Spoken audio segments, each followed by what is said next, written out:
2015 became another record year of displacement. The United Nations High Commissioner for Refugees, UNHCR, estimates that over 65 million were displaced worldwide in 2015. Over 21 million were refugees, while more than 43 million were displaced within their own countries. Nearly 34,000 new people have to flee their home every day. While the main driver of displacement in the Middle East is conflict and war, in South and Central America, organised crime, gang violence and natural disasters were the key reasons for people fleeing their homes. Some countries like Somalia, Afghanistan, Colombia and Democratic Republic of the Congo have seen decades of conflict leading to long-term displacement, while Southeast Asian countries like the Philippines and Nepal are very exposed to natural disasters, causing repeated displacement.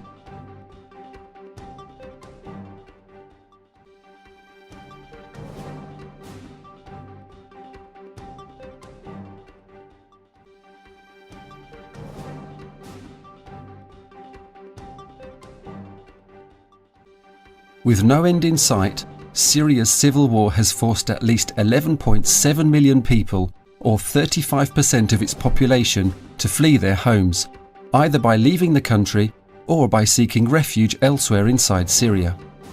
For many of the displaced, return looks impossible, given that 1.2 million homes are thought to have been damaged or destroyed.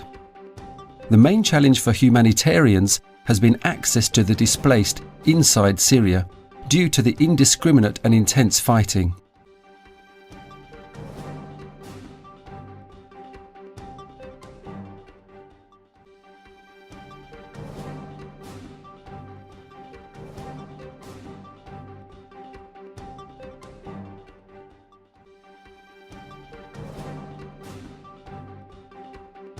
Global mass displacement peaked in 2015.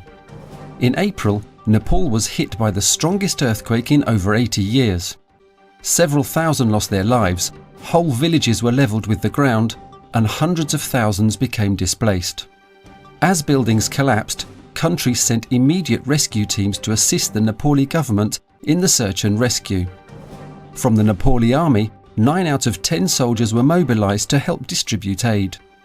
NGOs from across the globe poured into the country to provide humanitarian aid. But all of them had problems reaching communities in rural areas because the roads were completely destroyed.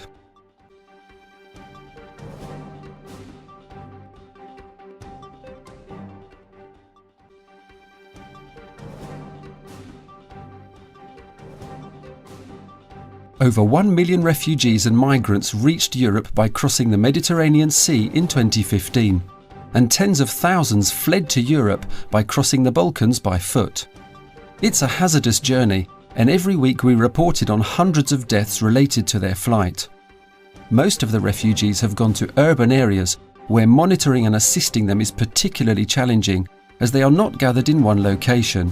They are often not registered with the UN or local authorities, and they change location frequently.